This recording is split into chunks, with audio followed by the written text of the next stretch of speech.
നമസ്കാരം. ദേശാഭിമാനി CPM-ൻ്റെ മുഖപത്രമാണ്, നമുക്കെല്ലാവർക്കും അറിയാം. അവരുടെ തലക്കെട്ട് എന്ന് പറയുന്നത് നേരറിയാൻ എന്നാണ്. അതായത് നല്ല സത്യങ്ങൾ ഒരിക്കലും വ്യാജങ്ങൾ പറയാതെ നേരായി തന്നെ നിങ്ങളുടെ മുന്നിലെത്തിക്കും. അതും വളരെ നേരത്തെ, മറ്റാരും നേര് പറയുന്നതിന് മുമ്പ് ഞങ്ങൾ നേര് പറയും. അതാണ് നേരറിയാൻ, നേരത്തെ അറിയാൻ എന്നാണ് അവരുടെ തലക്കെട്ട്. ആ തലക്കെട്ട് അവിടെ ഇരുന്നോട്ടെ. ഞാനിപ്പോൾ ഈ ദേശാഭിമാനി എന്ന പത്രം ഇപ്പോഴാ വീണ്ടും ചില വ്യാജ വാർത്തകൾ ചെയ്തതിൻ്റെ പ്രത്യാഘാതം അനുഭവിക്കാൻ പോവുകയാണ്. ഒരു ചെറുപ്പക്കാരൻ ദേശാഭിമാനിക്കെതിരെ ഇപ്പോൾ കോടതിയെ സമീപിക്കുകയാണ്. കാരണം അയാളെ വ്യക്തിപരമായി നശിപ്പിക്കാൻ വേണ്ടിയിട്ട് വ്യാജ വാർത്ത ചെയ്തു എന്നാണ് ദേശാഭിമാനിക്കെതിരെ ചെറുപ്പക്കാരൻ പരാതി കൊടുക്കുന്നത്. അയാൾ ഒരു വിദ്യാർത്ഥി സംഘടനയുടെ, പ്രത്യേകിച്ച് പ്രതിപക്ഷ വിദ്യാർത്ഥി സംഘടനയുടെ നേതാവാണ്. KSUവിൻ്റെ നേതാവായതുകൊണ്ട് അയാൾക്കെതിരെ വ്യാജ സർട്ടിഫിക്കറ്റ് ഉണ്ടാക്കിയിട്ട് അയാൾ ജോലിക്ക് ശ്രമിച്ചു. BCom-ൻ്റെ വ്യാജ സർട്ടിഫിക്കറ്റ് ഉണ്ടാക്കിയെന്ന് പറഞ്ഞ് പിന്നെ ദേശാഭിമാനി പത്രത്തിൽ അയാൾ ഉണ്ടാക്കിയ വ്യാജ സർട്ടിഫിക്കറ്റിൻ്റെ കോപ്പിയൊക്കെ വെച്ചുകൊണ്ട് വലിയൊരു വാർത്ത ഉണ്ടാക്കി. KSUവിനെ നശിപ്പിക്കുക, പ്രതിപക്ഷത്തിൻ്റെ സമരങ്ങളെയും പ്രതിഷേധങ്ങളെയും ഇല്ലാതാക്കുക എന്നതായിരുന്നു ദേശാഭിമാനിയുടെ ആ ഉദ്ദേശം. ആ വ്യാജ വാർത്തയിലൂടെ ദേശാഭിമാനി ശ്രദ്ധിച്ചത്. ഈ ചെറുപ്പക്കാരൻ അൻസിൽ ജലീൽ എന്നാണ് അയാളുടെ പേര്. അയാൾ ആലപ്പുഴയിലാണ് താമസം. അയാൾ പറയുന്നു, ഞാനിപ്പോഴും ചായക്കട നടത്തിയാണ് ജീവിക്കുന്നത്, ഒരു സാധാരണക്കാരനാണ്, ചായക്കട നടത്തി ജീവിക്കുന്നു. അതിനിടെ കൂടെ ഞാൻ പഠിച്ചത് കൊണ്ട് ഞാൻ ഞാൻ വിശ്വസിക്കുന്ന വിദ്യാർത്ഥി സംഘടനയിൽ പ്രവർത്തിക്കുന്നു. അതിൻ്റെ ചില സ്ഥാനങ്ങൾ എനിക്കുണ്ട്. അപ്പോൾ ഞാൻ KSUവിൻ്റെ നേതാവായതുകൊണ്ട് എന്നെ നശിപ്പിക്കാൻ വേണ്ടിയിട്ടാണ്, അതിലൂടെ എൻ്റെ പാർട്ടിയെയും പ്രതിപക്ഷത്തെയും കരുതേച്ച് കാണിക്കാനാണ് ദേശാഭിമാനി ഈ കള്ള വാർത്ത ചെയ്തത് എന്ന് ഇപ്പോൾ പരാതി പോയിരിക്കുന്നു. പരാതി പോകാൻ കാരണമെന്ന് പറയുന്നത് പോലീസ് ഈ ചെറുപ്പക്കാരനെതിരെ, ഈ ദേശാഭിമാനി പത്രത്തിൽ വാർത്ത വന്നതോടുകൂടി പോലീസ് ഈ ചെറുപ്പക്കാരൻ വ്യാജ സർട്ടിഫിക്കറ്റ് ഉണ്ടാക്കിയെന്ന പേരിൽ വലിയൊരു കുറ്റം ചുമത്തിക്കൊണ്ട് കേസെടുത്തു.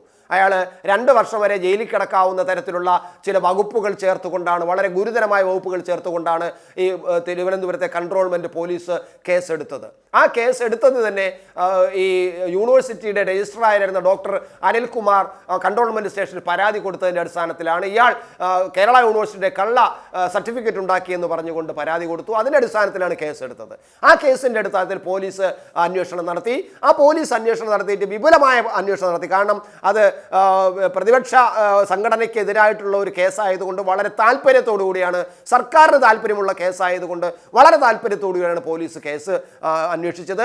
അവർ യൂണിവേഴ്സിറ്റിയിൽ പോയി രേഖകളെല്ലാം പരിശോധിച്ചു.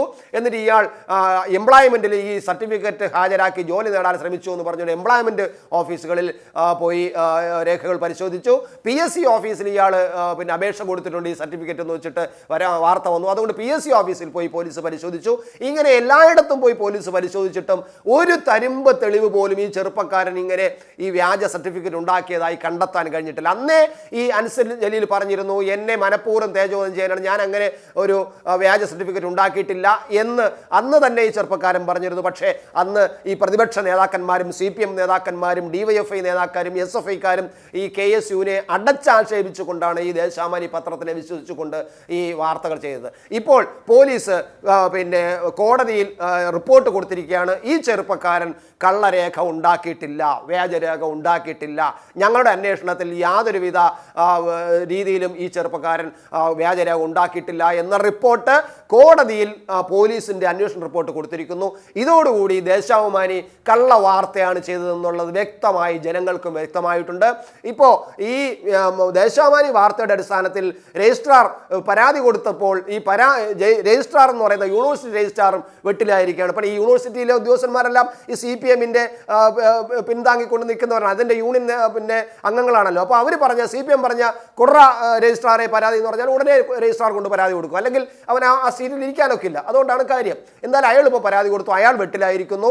കോടതി അയാളോട് നോട്ടീസ് അയച്ചിരിക്കണം, നിങ്ങൾക്ക് ഇനി എന്തെങ്കിലും പരാതി പറയാനുണ്ടോ, പിന്നെ നിങ്ങൾക്ക് പറയാനുണ്ടോ, നിങ്ങൾക്ക് ഇനി ആക്ഷേപമുണ്ടോ എന്ന് ചോദിച്ചുകൊണ്ട്, അതായത് കോടതി വല്ലാത്ത ഒരു കുത്തുകൊണ്ടാണ് ചോദിച്ചിരിക്കുന്നത്.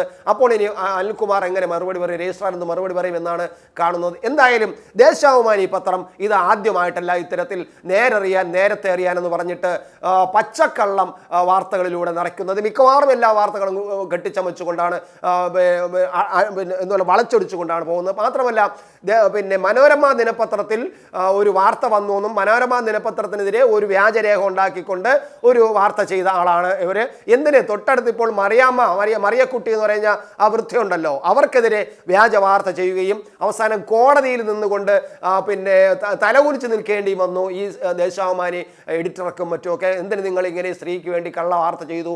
കാരണം ഇവർക്ക് കോടിക്കണക്കിന് ഏക്കർ കണക്കിന് ഭൂമിയുണ്ടെന്നും ഇവർ ചുമ്മാ രാഷ്ട്രീയമായിട്ടാണ് കളിക്കുന്നതെന്ന് പറഞ്ഞുകൊണ്ടാണ് ദേശാഭിമാനി ആ രേഖകളൊക്കെ വെച്ചുകൊണ്ട് ഇന്നടത്ത് വസ്തുകൊണ്ട് എന്ന് പറഞ്ഞ് വാർത്ത ഉണ്ടാക്കിയത്. അവസാനം ഈ മറിയക്കുട്ടി വില്ലേജ് ഓഫീസറോട് പറഞ്ഞു, എനിക്ക് ദേശാഭിമാനി പത്രം പറയുന്നു എനിക്ക് ഇന്നടത്ത് ഇത്ര വസ്തുണ്ട്, എനിക്ക് ഇന്നടത്ത് വസ്തുണ്ട്, എന്നാൽ അതിൻ്റെ ഒരു കരന്തിരിവ് തരുമോ എന്ന് ചോദിച്ചുകൊണ്ട് പിന്നെ വില്ലേജ് ഓഫീസർ ചെന്നപ്പോൾ വില്ലേജ് ഓഫീസർ കൈമലർത്തി, നിങ്ങൾക്ക് 5 ഭൂമി ഇവിടെ ഇല്ല, നിങ്ങൾ ഈ പറയുന്ന വാർത്തയിൽ പറയുന്ന ഭൂമി നിങ്ങൾക്കില്ല എന്ന് പറഞ്ഞ് വില്ലേജ് ഓഫീസർ കൈമലർത്തി. ഇതോടുകൂടി ഹൈക്കോടതിയിലേക്ക് പോയി ഈ നമ്മുടെ ഈ മറിയക്കുട്ടി. അവസാനം ഹൈക്കോടതി വിലക്കി. ഹൈക്കോടതി വളരെ മോശമായ പരാമർശമാണ് നടത്തിയത് ദേശാഭിമാനിക്കെതിരെ. അതാണ് നമ്മൾ പറയുന്നത് നേരത്തെ അറിയാൻ എന്ന് പറഞ്ഞ ഈ ദേശാഭിമാനി ഇപ്പോൾ ഇതാ ഈ KSUക്കാരനെയും നശിപ്പിക്കുന്നു. ഇതെന്തിനാണ് ഇങ്ങനെ ഒരു വ്യാജ വാർത്ത ഉണ്ടാക്കിയെന്ന് പറഞ്ഞാൽ, അന്ന് SFIക്കാർ കുറേ വ്യാജ സർട്ടിഫിക്കറ്റ് ഉണ്ടാക്കിക്കൊണ്ട് പിന്നെ നടത്തിയ ഒരു സംഭവങ്ങളുണ്ട്. പല SFIക്കാർ, ഞാൻ അവരുടെ പേരൊന്നും പറഞ്ഞത് നിങ്ങൾക്ക് എല്ലാവർക്കും അറിയാം. ഒരു SFI നേതാവ് ഒരു മന്ത്രിയുടെ ഭാര്യ വ്യാജ സർട്ടിഫിക്കറ്റ് ഉണ്ടാക്കിക്കൊണ്ട് ഈ അസിസ്റ്റന്റ് പ്രൊഫസർ ആവാൻ വേണ്ടി ശ്രമിച്ചതും നമുക്കറിയാം, അത് വാർത്തയായതാണ്. മറ്റൊരു SFI നേതാവ് വ്യാജ പിന്നെ പരീക്ഷ ജയിച്ചു എന്ന് പറഞ്ഞുകൊണ്ട് ഇവൻ മറ്റൊരു കോഴ്സിലേക്ക് അപേക്ഷ കൊടുത്തതും വാർത്തയായി. അപ്പോൾ അതിനെയൊക്കെ മറച്ചു വയ്ക്കാൻ വേണ്ടി ഞങ്ങൾ SFIക്കാരും DYFIക്കാരും അല്ല, ഇതാ KSUക്കാരും വ്യാജ സർട്ടിഫിക്കറ്റ് ഉണ്ടാക്കുന്നു എന്ന് കാണിക്കാൻ വേണ്ടിയിട്ടാണ് ദേശാഭിമാനി കള്ള വാർത്ത ചെയ്തത്. ആ കള്ള വാർത്ത ചെയ്ത ഈ വ്യാജ വാർത്തയെ ദേശാഭിമാനി ഇപ്പോൾ വീണ്ടും കോടതി കയറാൻ പോകുകയാണ്.